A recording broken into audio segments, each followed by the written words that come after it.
Hello, everyone. Welcome to our CARE Community Briefing on the 2025 State of Pride Report. My name is Efrain Boteo Cisneros. My pronouns are he, him, his, and I serve as a Community Outreach Manager for the Greater Sacramento and Central Valley region at the Office of Community Awareness, Response, and Engagement, also known as CARE, at the California Department of Justice. I have the privilege of being your host today. So, before we begin, please note that closed captioning is available by selecting the More tab in the menu bar at the bottom of your screen. My colleague, Sarah Farouk, will be posting important information in our chat today, so please follow along in the chat box as well. CARE Community Briefings are designed to share information on DOJ's regularly published reports, public resource materials, and data on various important topics. The focus of today's community briefing is on the DOJ State of Pride Report, which is issued annually by Attorney General Rob Bonta in June. So ahead of LGBTQ History Month starting next week, we are excited to present the report to you to increase awareness about what the DOJ is doing to protect LGBTQ rights in California. We have a great program for you today, starting with remarks and a presentation from Special Assistant Attorney General Damon Brown, who serves as a top policy advisor to the Attorney General on civil rights matters. Afterwards, we have the honor of being joined by Catalina Zambrano, Executive Director at Cal Pride Valle Central, Jen Valles, Deputy Director at San Francisco LGBT Center, and Tara Russell Slavin, Chief Strategy Officer at Los Angeles LGBT Center, for a panel conversation on overcoming challenges and serving the LGBTQ community. Following the panel, we'll have some time for questions. Throughout the presentation, please share your questions in the Q&A box on the bottom of your screen so that we can collect them and try our best to answer them after the presentation. If you shared questions in the registration form, they have been shared with our presenters, who will try their best to answer them during the Q&A. Thank you so much for sending them our way ahead of time. And lastly, I just want to note that if you're joining us today as a reporter or you're affiliated with press, please direct your questions to AG Press Office at doj.ca.gov. It is now my pleasure to introduce our first speaker, Special Assistant Attorney General Damon Brown. Mr. Brown, please take it away. Thank you, Efrain, and welcome everyone to today's CARE Community Briefing. As was stated, my name is Damon Brown. I have the honor and privilege to serve as the Attorney General's Chief Law and Policy Advisor on civil rights matters, and am privileged to be with you today to talk about our 2025 State of Pride Report. I'm here on behalf of Attorney General Bonta to reaffirm his commitment to safeguarding the rights, the freedoms, and the well-being of all of our LGBTQ family, friends, and neighbors, and his commitment to doing this work alongside of all of you. California prides itself on being a bastion of diversity and progress. Diversity that includes 2.8 million LGBTQ plus individuals who make up 9.5% of our state's population, the largest percentage of any state in the country. But you know better than anyone that even here, we continue to witness devastating attacks against our LGBTQ community. And that was made clear in the 2025 State of Pride report that our office issued this past July. The report included chilling information about hate crimes and discrimination targeting LGBTQ individuals in 2024. And I'd like to give you just a few key data points included in the report. But before I do, let me start with this.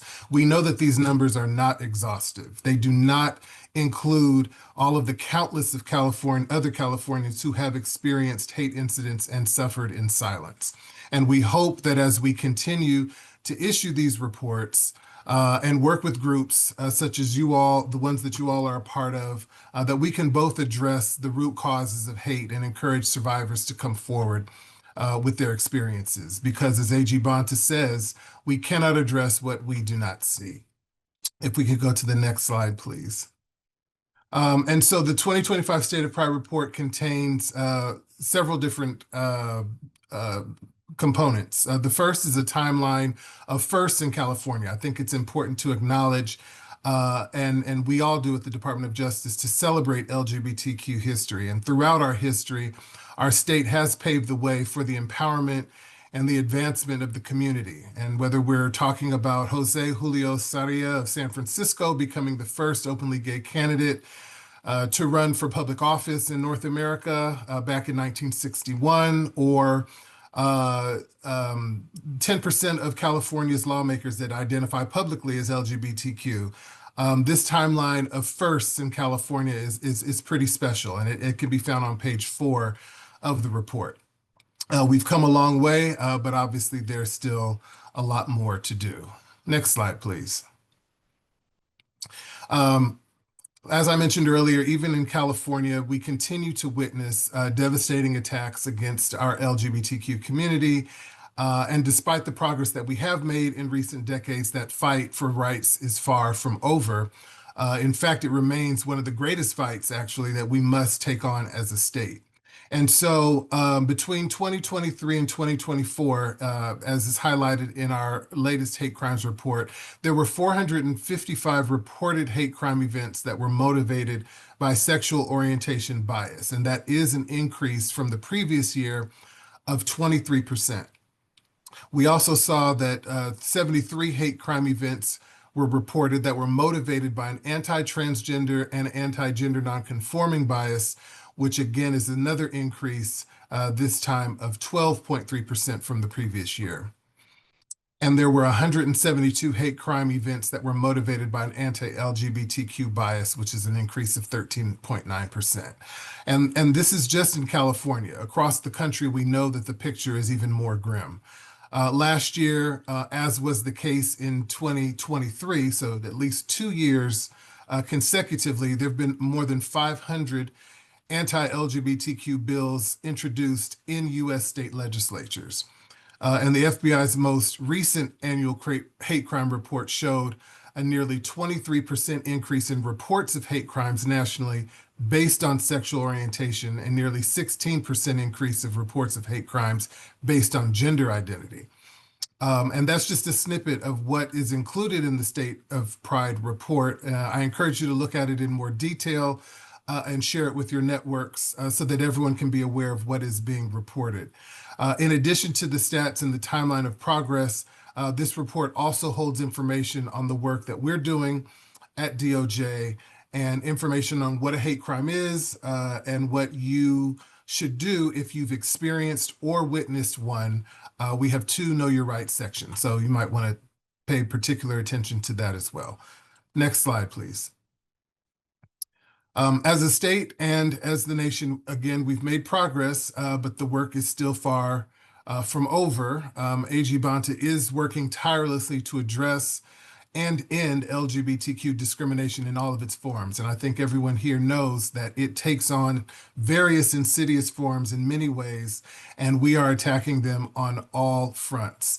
Some of the examples of what we've been doing, I think last year we had mentioned that we had just completed a series of roundtables throughout the state to talk about hate and how communities are addressing it. And we're working now to try to promote some of those same strategies that were discussed with local city and community leaders throughout the state.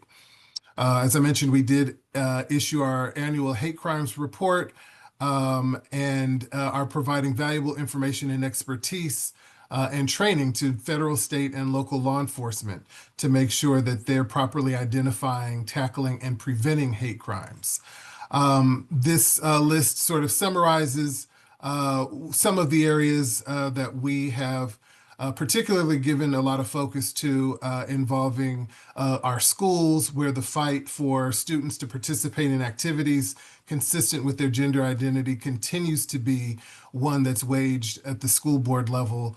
And also our federal administration that has gone on a full-out assault against any and every possible way to limit the rights of LGBTQ citizens. And so we have employed the full resources of the office on both fronts, both here at home as well as nationally.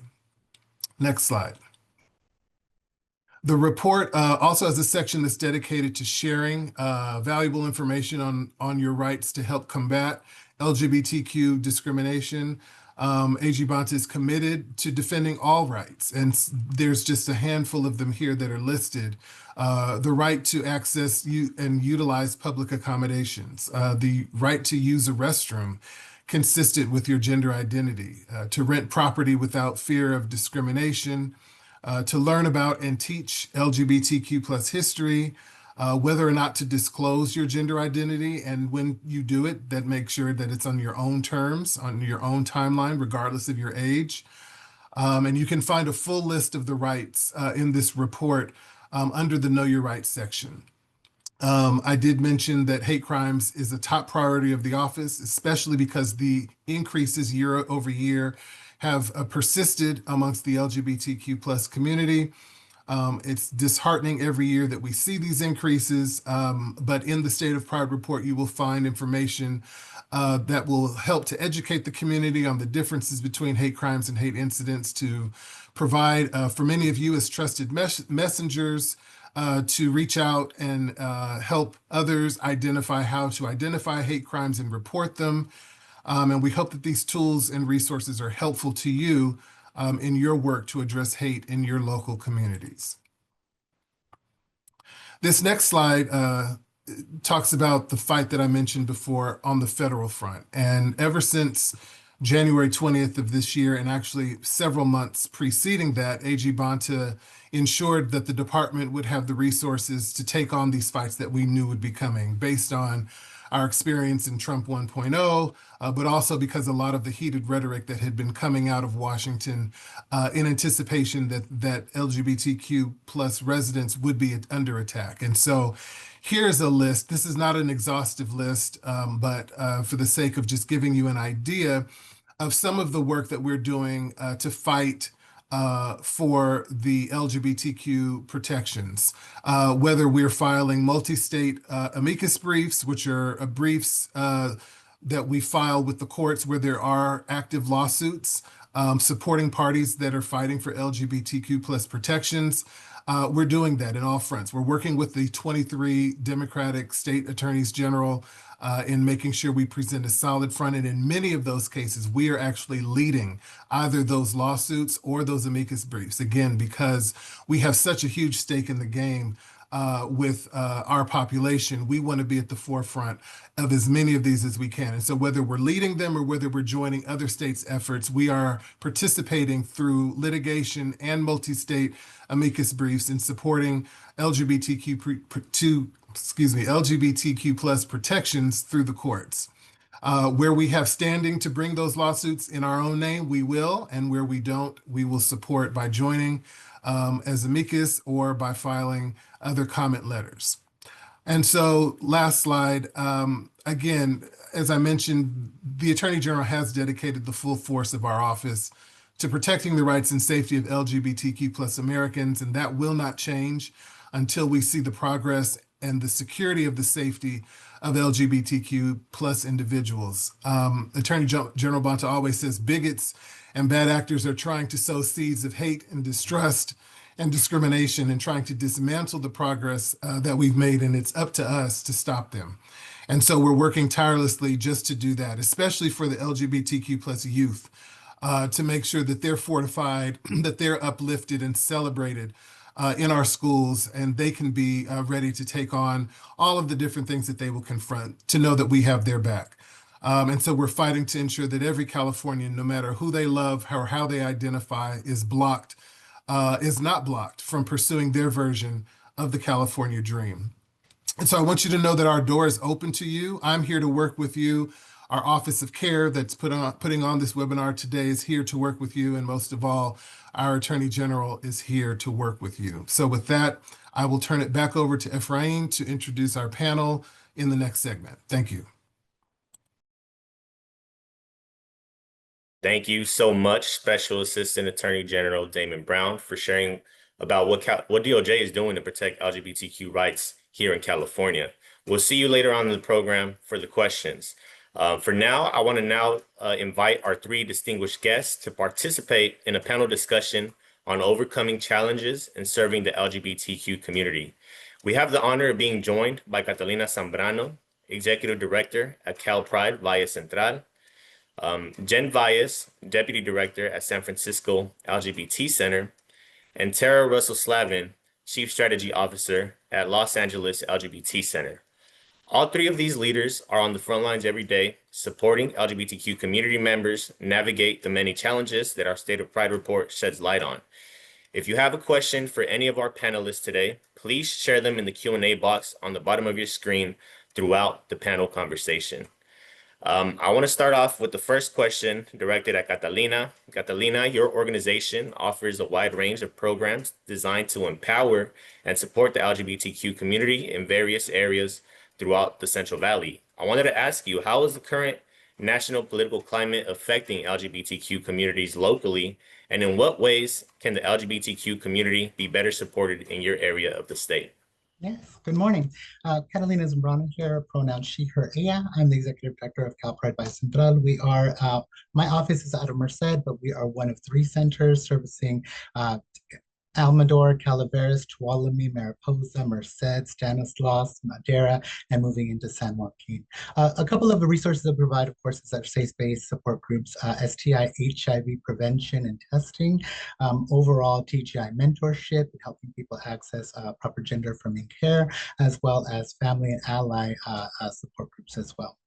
So to your question, yes, what we're starting to see is, right, school districts are starting to openly discuss anti-trans policies within their schools, halting or flat out refusing to raise their pride flags in communities, even if they would do it before in the past. Local health providers, right, are making it even more difficult for trans individuals to access gender-affirming care, creating spaces for individuals to now feel a lot more comfortable, right, targeting queer people for violence, and local law enforcement even now take these instances not as seriously as they should.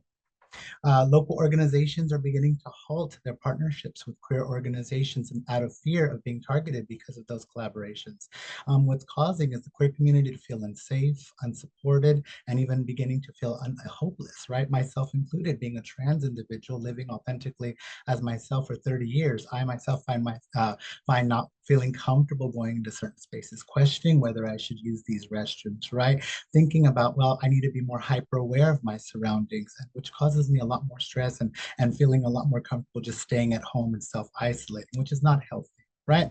But what we can do is invest in our local queer organizations. We find ourselves having some type of funding coming down that you can partner with LGBT organizations to provide those resources, those services, or that information, partner with them. Get to know what local LGBT organizations are in your area. Find out what services they provide and what they do for the community, and see how your program can align with them so that all individuals can be helped in that, right? Hiring local LGBT organizations to provide LGBTQ 101 trainings, and local leaders to sit down and share their lived experience in all of this, so that people can better understand, right, why pronouns so important, why respecting gender identities are so important in schools and workplaces and across the board. We see ourselves constantly thinking about, well, we can just, give them some type of link to watch some video and they'll have their LGBTQ 101 training for the year. And what ends up happening is a lot of the individuals that need these trainings end up kind of not even paying attention. And then what happens? That type of energy continues, right? But also, calling out anti-LGBTQ and environments, individuals who are openly being anti-trans or openly being anti-queer, reporting those individuals to HR and other staff members to make sure that that's kind of taken care of properly, making sure that we're having conversations within our own workplaces about what is our our queer policies and protecting these individuals, and if they have any gaps within our services, how can we fill those gaps, and making sure that our queer individuals are being represented and being supported in these dark times. So thank you. Thank you so much, Catalina, for that insight. Really appreciate you, providing that information and also participating today. I'm going to move on to the second question in just a bit. Before I do so, I also just want to provide an opportunity for our other two panelists to see if they want to add anything onto that. No worries if you don't want to, but yeah, just want to also provide that opportunity in terms of locally in your community, what ways can LGBTQ community members be better supported?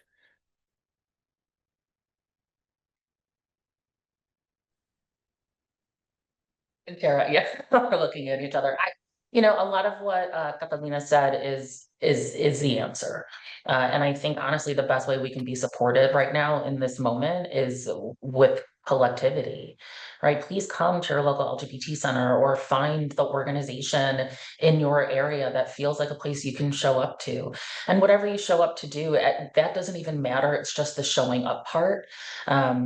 There are a lot of things I think I'm going to talk about in a second. I don't want to jump too far ahead on. But yes, we are feeling isolated, and particularly our trans community. Like I think we've all heard a lot that, we're under attack, but this is serious. It's really coming in, and the degrees to which it is creating true terror, and significantly impacting our collective mental health and ability to just make it through the day cannot be overstated. And so just show up, be in community with us. Thank you, Jen. Thank you for that. All right, sounds good. Tara, did you want to add anything to that? Should we move on? Sounds good. Thank you. Thank you for that. So yeah, thank you, Catalina. Thank you, Jen, for also adding on to that question. So now I'd like to ask you, the San Francisco LGBT Center aims to connect the LGBTQ community to opportunities and resources to achieve the vision of a stronger, healthier, more equitable world for LGBT people and allies. So can you tell us, what are some specific challenges you are seeing in the diverse communities you are serving that needs more visibility? Thank you, Ephraim, and thank you for getting through our mission. It is a mouthful, and it's because we serve the entire LGBTQIA+ community. We're actually the only organization in San Francisco that serves the entire community. And so we are really aware of the direct impacts that are happening now. I think in terms of what we're seeing in public policy, what we're seeing from the federal administration are not necessarily secret, but how those are manifesting in our communities, that is something that is not really being lifted up.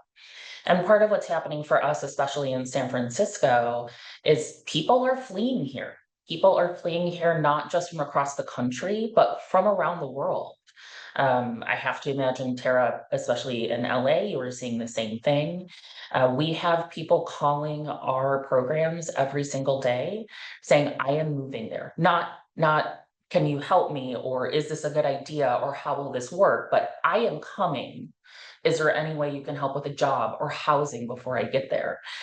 This is in part because thankfully California is responding really strongly to some executive orders. Again, as far back as 2022, which you can see in the State of Pride report, with SB 107, which made us a transgender state of refuge. And that meant that, anybody that was potentially under persecution in states like Texas and Alabama for allowing or providing gender affirming care could come here. And we just made extradition the lowest priority, right? We also then strengthened this with SB 497, which is going to ban the releasing of gender affirming medical records. And just what this is suggesting, right, to the rest of the country is this is a safe state for you.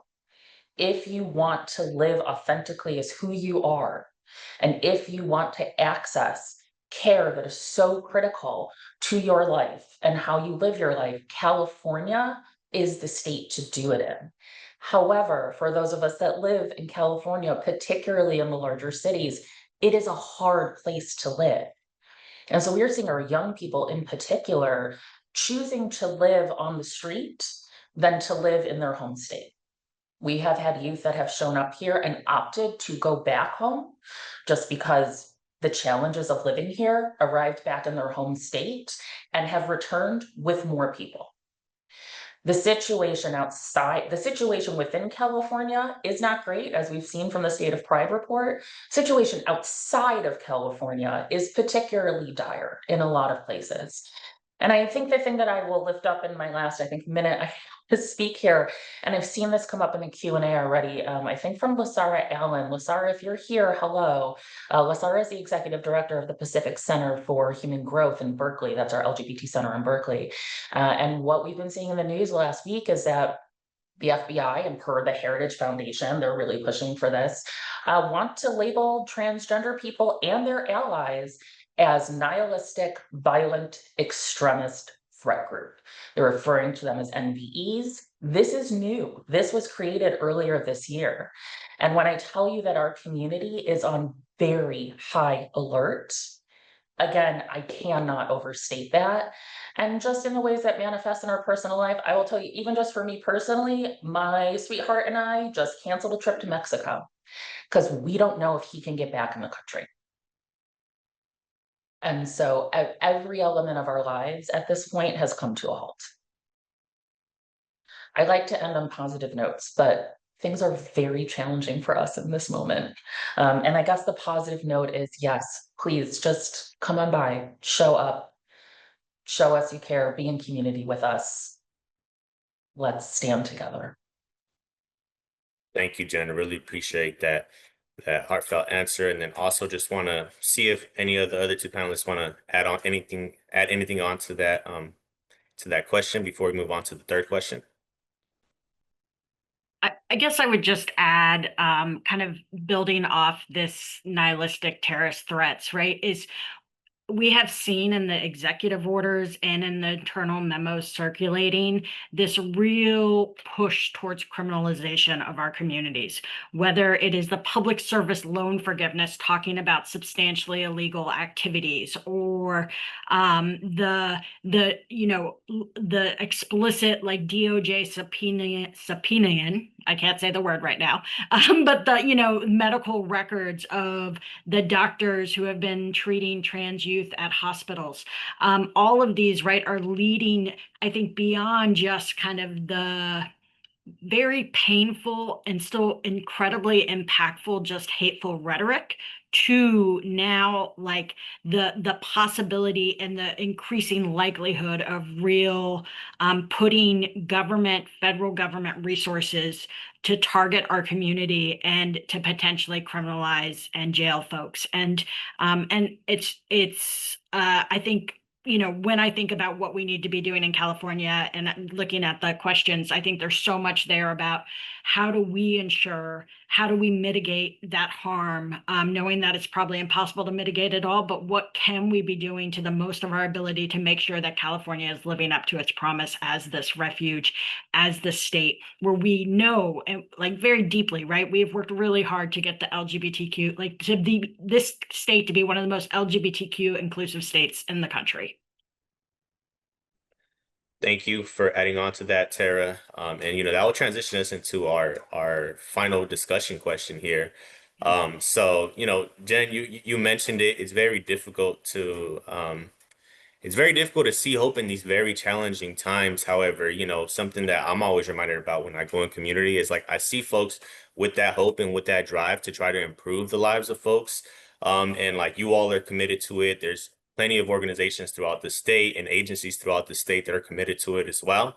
So, just want to end off with this question directed at Tara, and then afterwards, if anyone else feels compelled to add on to it, feel free to do so. And the question is, how do you see the DOJ's efforts, the efforts that Damon just presented on, and then also the efforts of LGBTQ serving organizations impacting the day-to-day safety and the well-being of LGBTQ community? Yeah, thank you for that question. And thank you for everyone who's been on this call. I think it's so critical and important to hear from our Attorney General's office in the state. Again, my name's Tara Russell Slavin. I use she, they pronouns. I'm the Chief Strategy Officer at the Los Angeles LGBT Center. For those not familiar, for the last 55 years, right, we have been championing, celebrating, and advocating for the LGBTQ plus community in Los Angeles and beyond. We're the largest LGBTQ specific provider of social services in the country. And we have about 50,000 client visits across our 9 sites, including healthcare, housing for homeless youth, legal services for immigrants, senior services, and so much more. I am just short of 20 years at the center. And right now, my main job is responding to the federal threats, both against our organization and our community. And there's, in the last 19 and a half years, never been a moment like this. But I do think when I look at the 55 years of the history of the center, right, and I think about where we've come, I've really been spending time kind of reflecting, right? You know, there have been these bleak moments, and we are clearly in a bleak moment, and we continue to fight back, right? We continue, you know, we're not going away. Right? No federal government is going to erase us.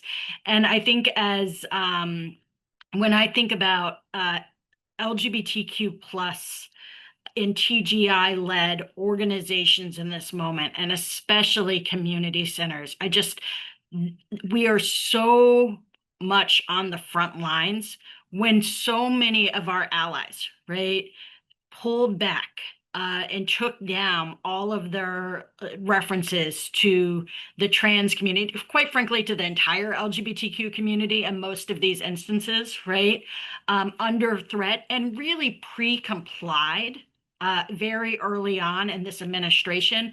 It was a reminder of just how critical and important our specific services are, because we're not going away, right? We can't hide. And I think one of the few bright spots in this moment has been being in California with an attorney general who has filed direct litigation against the Trump administration, whether it is the birthright citizenship case, right? Whether it is the case against the gender affirming care executive orders and the attempts to, you know, ban our children's hospitals by suing the Trump administration. That has been so critical, right? To know that we have a state that is still fighting and pushing back, because so many people, so many places, that has just been allowed to proceed unchecked. I do think that when I also think about kind of what's happening, and I know everyone's saying it's right, what are those intersectional attacks? Because we know all communities, right? Like there are attacks against all of our community, but especially, right, against our trans and immigrant communities in this moment, and especially those at the intersection. And I look at like LGBTQ centers like our own, right? Having, do ICE safety plans, right? You can't get people to come in the door for healthcare if they're afraid that they come to that visit, they're going to be detained and left, sent out of this country and sent back to a hostile place.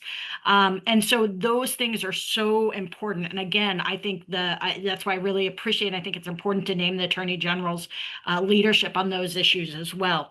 An area where I think we can be partners, right, where LGBTQ community centers can be partners, is how do we, there is the Trump attacks, but how do we hold accountable the bad actors in California who are using this moment, right, who are using these Trump kind of rhetoric statements, and whether it's the attacks on gender affirming care or the rise of hate violence. I think LGBTQ community centers, both TGI and LGBTQ specific, want to partner, right, with the Attorney General's office to ensure that we're able to hold accountable and really live into the promise of what the state is. Because I think we have some of the best laws on the books, but now we got to ensure that we're implementing those laws. And I think that to me is this next step in the process. Thank you so much, Tara. Very, very well said. Anyone else want to add on to those comments? I just want to really lift up, Tara, when you're saying, locally, like, how are we holding accountable bad actors in California? I am not from California. I was born and raised in Chicago. And I will say that particularly in terms of LGBTQIA rights, actually in terms of a lot of civil rights, the rest of the country watches California. And I often am communicating with my colleagues in the Midwest and on the East Coast saying, hey, here's what we're seeing, because we know it's going to head that way. But California, we really are a leader in many, many ways.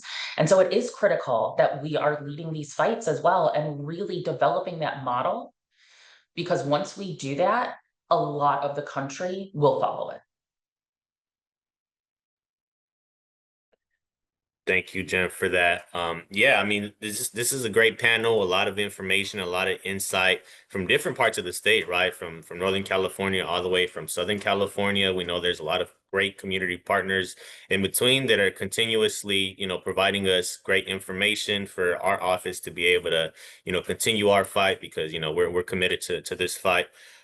So yeah, thank you all so much. We really appreciate you all joining us for the panel. So I now want to invite Special Assistant Attorney General Damon Brown back on the screen to get us started with questions. So at this time, our presenters and I will be going through the questions received through the registration and also through the Q&A box, and we're going to try our best to answer them. So if you haven't already, please send your questions in through the Q&A box on the bottom of your screen. And if you have a question for a specific presenter, you can please specify that in your question. And then one more time, just want to mention that if you are joining us today as a reporter or you're affiliated with press, please direct your questions to the email agpressoffice@doj.ca.gov. So let me hand it back over to Damon to get us started with a few questions that he would like to answer first. All right. Thank you, Ephraim. And thank you, everyone who submitted questions either in advance or even live. And I will do my very best to try to consolidate and answer as many of them as I can. Certainly, if there's other information that we're unable to get to, you could always follow back up with CARE and we can try to, respond following this briefing. But I want to start with one of the questions that was asked about California's response to a Supreme Court case called Mahmoud v. Taylor. And that is a case that went up to the Supreme Court where the Montgomery County Board of Education had a policy that allowed for LGBTQ history and other subjects to be taught as part of the curriculum. And parents in that county had sued, saying that some of that curriculum violated their freedom of religion under the First Amendment. And so the Supreme Court issued a ruling that indicated that schools needed to provide some form of an opt-out for parents to signal if there was information in a curriculum that violated their religious freedoms so that the student would not have to participate. And so that then sent questions back to California, because we do have laws here in California that protect the instruction and the inclusion of LGBTQ authors and history in our curriculum, something known as the FAIR Act, and whether the FAIR Act is still valid law given the ruling in Mahmoud. And unequivocally, our response has been absolutely yes. The FAIR Act is still valid California law that our office will enforce. And CDE sent out some guidance to school districts, superintendents, school boards, indicating and reaffirming that fact, but also talking about potential responses that districts need to take on a case-by-case basis in order to comply with Mahmoud and make sure that if there are concerns that parents have about their religious freedoms coming into conflict with any curriculum that's being expressed, that they handle that on an individual basis. So yes, that is how we are addressing that we think that the guidance that they've issued is accurate and correct. And so again, Mahmoud is good law, but so is the FAIR Act, and we will enforce it. There were a lot of questions also about gender-affirming care, particularly for minors under the age of 19. And I wanted to draw your attention, if you weren't aware, that last month our office led a multi-state lawsuit challenging the Trump administration's efforts to restrict access to gender-affirming care for youth. And there was an executive order that was issued that targeted a provision of medically necessary gender-affirming care for individuals under the age of 19, even in states like California where that care is legal and protected. And so we have sued the Trump administration over this executive order because, again, state law in California, complying with this order would require us to violate state law. And we would not want healthcare providers placed in a circumstance where they are threatened with federal prosecution for complying with state law. And so that case is ongoing. We are going to take it all the way to the end, because obviously the values in California are that everyone, regardless of their age, has the right to medical care that is necessary as their doctor has determined to have. And so we will continue to defend that lawsuit and to monitor any other developments that may come where these issues percolate and require our attention. Someone else had asked, what we will do if medical facilities violate state law, which again our anti-discrimination laws do provide that everyone has a right to gender affirming care. The Attorney General issued a memorandum in February of this year reminding hospitals and clinics of our anti-discrimination laws amongst the issuance of these various executive orders, and we will take whatever steps are necessary to enforce the law. I can't, give specific indications on specific instances of what we would do in any given situation. I will say that this is something that the Attorney General has been very explicit with providers about, and we will enforce the law as required. I'm sorry, I'm skimming some additional Damien, questions. can I take a moment here to ask our community partners here a question as you're skimming through the other questions? So let me ask our community partners here. We got a question that says, how can community members get involved in protecting LGBTQ rights? So, I'm sure you all do this, connect with community members on a daily basis as community centers. So yeah, I just invite the panel to, if you have any thoughts about this, please feel free to let us know.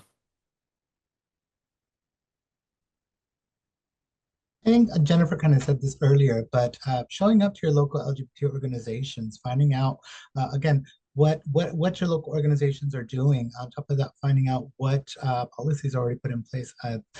So just getting to know, linking yourself and attaching yourself to local activists and supporting your queer individuals. So. Yeah, I would just add, I think unfortunately we have stood up a number of Know Your Rights clinics, particularly for LGBTQ immigrants, but also around name and gender changes. And it is hard because what we're seeing is that what is the law, right? And what has been practiced, right? Like when you talk about like, here are your like constitutional rights, is that oftentimes, whether it's ICE agents or just, again, bad actors, right? Like that they're not respecting that. And so we've had to move, really integrate a lot of safety planning and other, like what to do if, your rights aren't respected. Who can you contact? What are your options? And I just think, I imagine many folks on the call, right, are in this process of really needing to update how we respond to these situations, because what is happening now is not normal. And I think we need, again, being able to kind of like reframe that. And I think to the extent, I saw in the report, right, the like kind of LGBTQ rights, and I saw in the questions was this piece around like, what would it mean to know your rights in California, and how could the AG be I think utilizing what you have, but also thinking about what's happening now, is I think that could be a potential project of an important message that we're getting out to the community. Thank you, Tara and Catalina. Damon, I'll pass it back over to you. Great. Thank you. One of the other questions, there seem to be a lot of questions about tax exempt designations and whether or not, what can be done if the president tries to strip 501c3 designations from organizations that are labeled as trans focused or LGBTQ focused. And I just want to share a little bit of information about that. One, federal exempt the IRS's rules for how organizations are eligible for tax exempt status is set by Congress. It is not set by the president. And so only Congress has the authority to amend the IRS code to change the categories of organizations that are eligible for tax exempt status. And so if your organization is operating, within those legally defined purposes, your eligibility or tax exempt status is protected under federal law. Now, as we know, this president is not constrained by what the Constitution says, what the law requires, what the ways and the channels of properly changing laws are supposed to take. But what I can say is that the IRS is bound by formal procedures. It cannot instantly strip away tax exempt status. By an executive order, the president does not have the authority to remove tax exempt status. And so if the president were to attempt to do something that would violate due process, that would bypass rulemaking or congressional authority, you can be rest assured that between private actors and states, there would be some response to that. And so while there's nothing that we can do sort of prophylactically to protect any nonprofits, because nonprofit designation is not a function of state government. That is a federally authorized, that's within the realm of federal authority. We certainly would respond appropriately if there was an attempt to bypass Congress's authority or to subvert the due process of individuals and organizations under the law. So that would be my response to that. At this time, I'm not aware of any executive order that has attempted to do that. I know there has been some rhetoric coming out of the White House about that, but we're certainly paying attention to that and will respond accordingly. Another question came up about CIF and athletics with transgender athletes and students. And I wanted to talk a little bit about that. There is what we ended up doing was filing a pre-enforcement action against the U.S. Department of Justice in anticipation that they were going to retaliate against California school systems for refusing to certify that districts would not comply with our longstanding anti-discrimination laws that provide for students to participate in sports consistent with their gender identity. And so we were asking the court to uphold those laws to prevent the Trump administration from taking any retaliatory action like withholding funding for the state's refusal to comply. And this matters because, again, the Trump administration is demanding that California school districts break the law, break California law, and violate our Constitution or face legal retaliation, and to discriminate against students and their constitutionally protected rights. And so we are in the midst of litigating that case. I know there was an amendment to CIF's policy as it related to athletic participation. We do not, typically comment on ongoing policy discussions between client agencies or other agencies. So I can't really weigh in on the specifics of that, but I can again affirm our commitment to taking the appropriate action, which we have in this case in advance of an anticipated action by the Trump administration to protect transgender students' rights to participate without stigma and without retaliation and without being discrimination in athletic activities. Amen. I got a question here that I think is good for our community partners. So the question is related to the State of Pride report. So the question is, how do you think that community-based organizations can use this report to serve our communities? Do any of our community partners want to answer this question?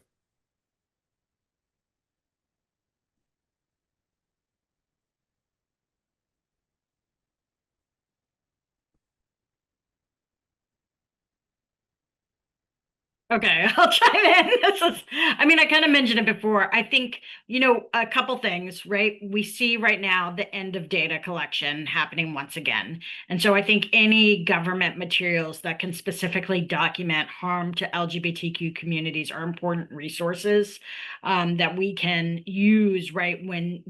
Unfortunately, often when we're applying for, right, resources to address these harms, we need to be able to show that, show data. And so I think that's would be one use of the report. I think another is, again, I do think it lays out legal protections. It lays out important links around for hate violence survivors. So I think all of those can be useful in kind of figuring out this, like, know your rights, what's next, and really it can be utilized as kind of a starting off point. Thank you, Tara. Appreciate that. And yeah, I just want to mention as well, like once you take a chance to review the report, if you have any thoughts or feedback that you want to share with our office, like, us at the Office of CARE, that's what we're there for, to connect with community members. So you could always reach out to us through our email at care@doj.ca.gov to continue to have discussions about this State of Pride report, which, we publish annually. Jen, did you have something to say as well? I just wanted to add quickly, how helpful this report, oh, you can't see it, how helpful this report is in terms of hope for our community, right? What we hear in the news all the time, we know what's happening with executive orders, like we know what the attacks are, and those are loud. They are coming at us through megaphones. And I think what's really lost is that there is work being done. There are people who are trying to do what they can to put protections in place for us. And I think just knowing, right, our community members and even again our youth have been like, oh, I didn't know that. And it's really, really useful just for us to continue to move forward, to know that we are not alone and that there is good work being done in response to the attacks. Thank you. Appreciate that. Damon, is there any other final questions do you want to answer before we close off? Sure. There's one question, and it sort of dovetails off of what Jennifer said. And I just want to reaffirm that Attorney General Bonta is not backing down on his support for this community. I know at a time when the community feels as though there are those who have abandoned them or dialed back some of their support because it hasn't been popular. It hasn't been a politically winning, idea. The Attorney General is not. And in one particular area that I would like to highlight, which is a question in the chat about attacks that are happening at the schools, we know that the playbook now is to attack through the schools, that is the mechanism where local power is exerting itself in a way in local communities that is then metastasizing throughout the state as one school board sees what another one has done and they copycat that until they're proliferating. And so one of the first cases that I know that we waged on the forced outing policies was with Chino Valley Unified School District. And before we'd even filed the lawsuit, when they were contemplating their first policy, Attorney General Bonta sent me to that school board meeting to personally read a letter to the board to let them know that what they were contemplating doing would violate state law. And they eventually passed that ordinance, and then our response was to sue them. And we have prevailed in the courts on that case. All of the appeals up to this point, we have continued to prevail, and it's not a fight that we're going to let go of. And so in this realm where school board meetings are being used to wage wars of hate against our LGBTQ plus kids, we are remaining in that fight.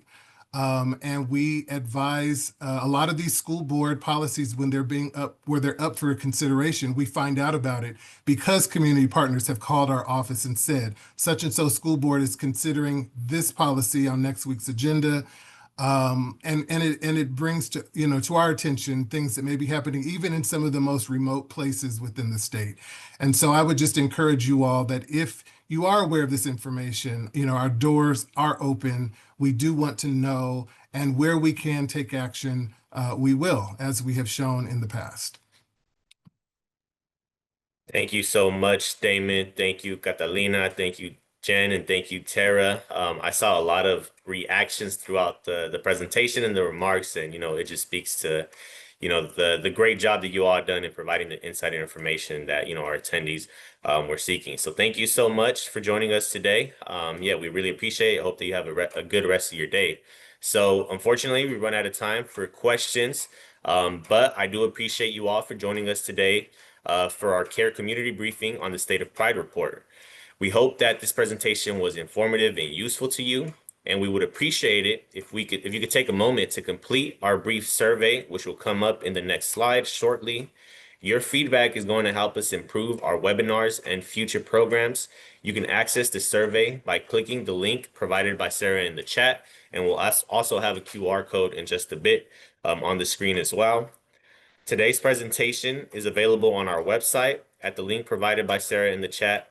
And you can also watch the video recording of this presentation by clicking on your original registration link as soon as the event concludes. And if you didn't have your question answered, if you just want to connect further, we invite you to stay connected by emailing us at care@doj.ca.gov. Once again, please take a moment to fill out the survey in the chat to share your feedback and help us improve our future programming. We appreciate you attending. Thank you so much. We hope that you have a good rest of your day, and we hope to see you next time.